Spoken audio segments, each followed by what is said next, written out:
За хамт өргөн мэдүүлсэн дагаж өөрчлөгдөх хуулийн төслүүдтэй холбоотой 3 асуулт байна. Нэгдүгээрт нь төсвийн доктортой байдлын тухай хуулийн 7-гийн 5 дугаар заалтаар дунд хугацааны төсвийн хүрээний мэдээлэл батлагдсанаас хойш 3 сараас доошгүй сарын хугацаанд тухайн жилийн төсвийн тодтголын төсөл өргөн мэдүүлэх баталгааг хориглохоор заасан байгаа.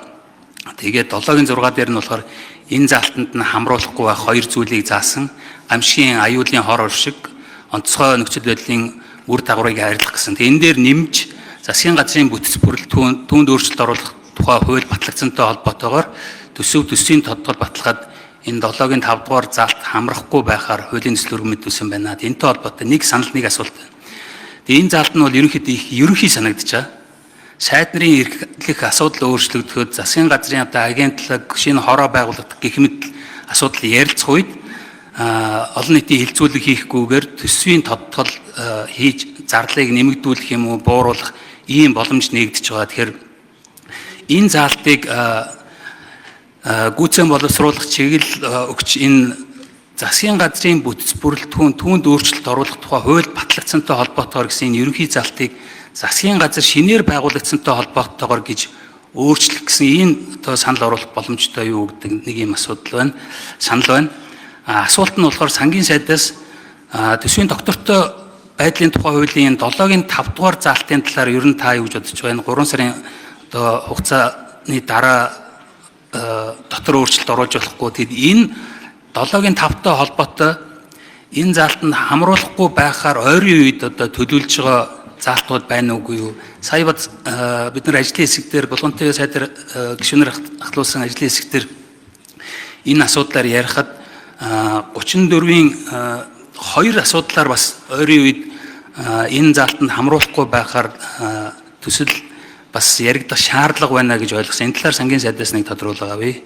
Хоёрдугаарт нь болохоор засгийн газрын дах хяналтын тухай хуулийн 1-р хэсэгт хууль тогтоомжийн гэснийг нь хөгжлийн бодлого төлөвлөлтийн баримт бичиг шийдвэрийн гэж өөрчлөхөөр тусгасан байна. Тэгээ хуулийн төслийнх нь үзэл баримтал дээр нь харахаар шадар сайдын буюу эдийн засгийн хөгжлийн сайдын асуудал хөгжлийн бодлого төлөвлөлтийн баримт бичиг засгийн газрын үйл ажиллагааны хөтөлбөрийн хэрэгжилтэнд хяналт тавих.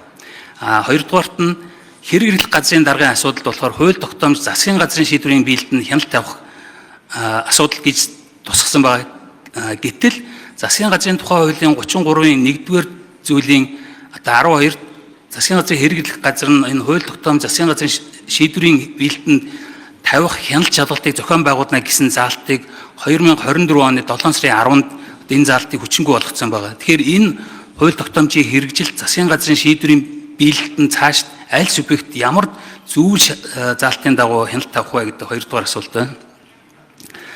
За 3-р нь болохоор хууль тогтоомжийн тухай хуулийн 16-гийн 1-д хууль тогтоомжийн төслийг үзэл баримталд нийцүүлэн боловсруулна гэж заасан байгаа.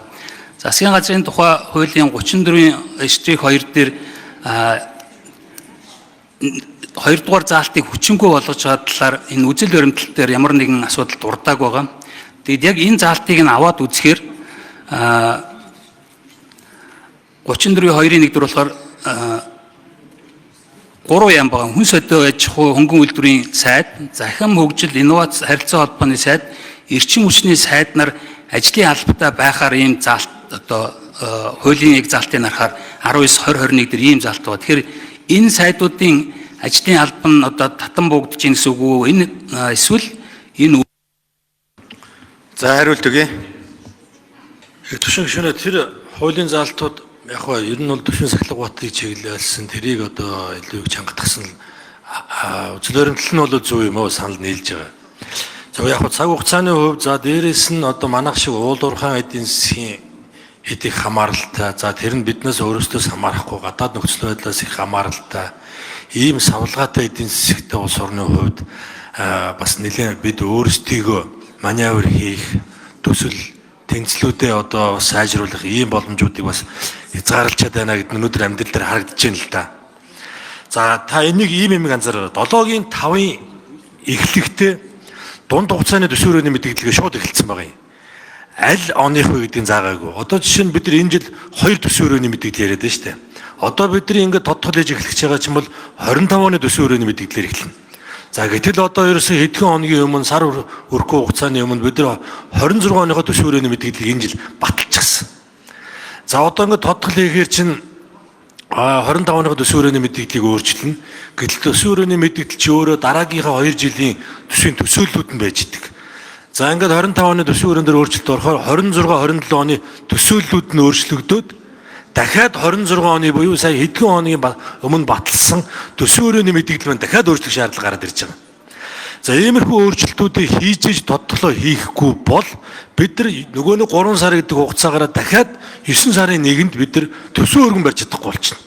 Одоо тодтол баталснаас хойш дахиад 3 сар хүлээж иж одоо эх оныхоо төсвийг өргөн барих иймэрхүү хугацааны ийм хайж ороод ирж байгаа учраас одоо амьдрал баян шүү дээ. Одоо жишээ нь шинэ засгийн газар энэ удаа ингээд 6 сарын сүүлээр байгуулагдлаа.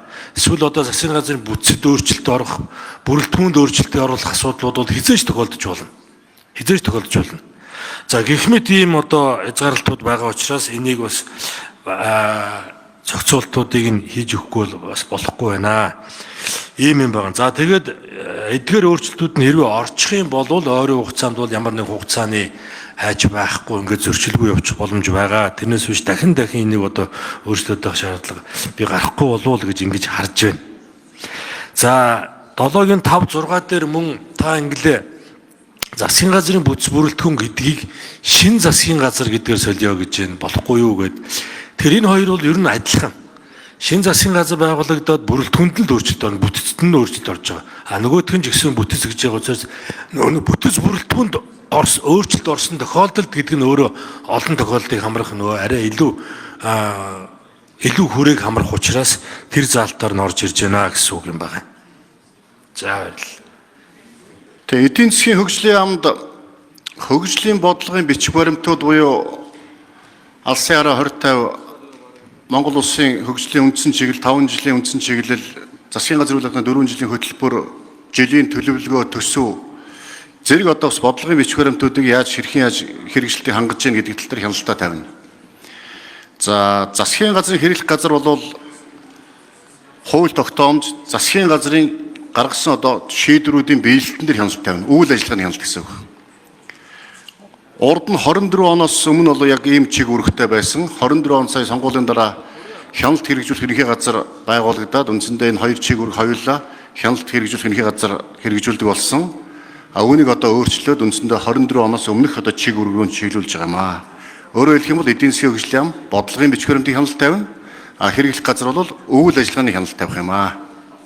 Ийм ялгаатай болж байгаа. Саяын тэр хэрэглэх газрын хууль тогтоомжтой холбоотой засгийн газрын шийдвэрийн биелэлтэнд хяналт тавихтай холбоотой зүйл заалт нь ерөөсөй байхгүй болчиход байна.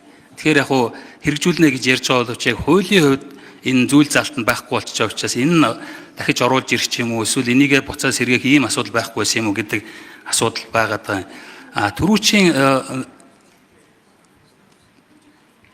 жавхлан сайдын асуултанд болохоор энийг бас засгийн газрын бүтэц бүрэлдэхүүн түүнд өөрчлөлт оруулах гэхээр маш өргөн асуудал болчихж байна. Нэг сайдын одоо асуудал ч юм уу одоо дэд сайд орж ирэх гэдэг юм уу эсвэл хариуцах асуудлууд дээр нь өөрчлөлт орж ирэхэд энтэй дагуулад одоо төсөв хилцүүлэггүй хурдан тодтогох ийм болцоо боломжууд нэгдэж байгаа учраас илүү том өргөн энэ цонх нэгэд байгаа учраас энийг илүү тодорхой болвол шинэ засгийн газар байгуулагдвал одоо энэ тодтох болцоо боломжуудыг нэгддэг. Нөгөөх нь төсвийн захиран зарцуулагч хоорондоо шилжүүлэхэд угаасаа их төвшин гүшүүнээ нэг ийм зовлон байд юм а. Төсвийн хуулийн дээр ингэж байгаа юм.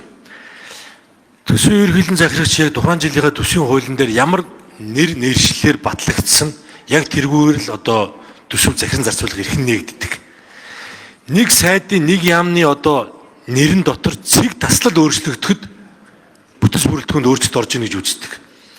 За тэрний дагуу тодтол хийж ядаж одоо тоон өөрчлөгддөггүй юм гэд нэрийн өөрчлөлт тодтол хийхгүй бол тэр хүн төсвөө ерөнхийлөн захиран зарцуулах эрхэн төрийн сан дээр үүсэхгүй. Тэгэхээр заавал тодтол хийхээс өөр аргагүй болно. Бид нар ийм нарийн дэгтэй хуультай.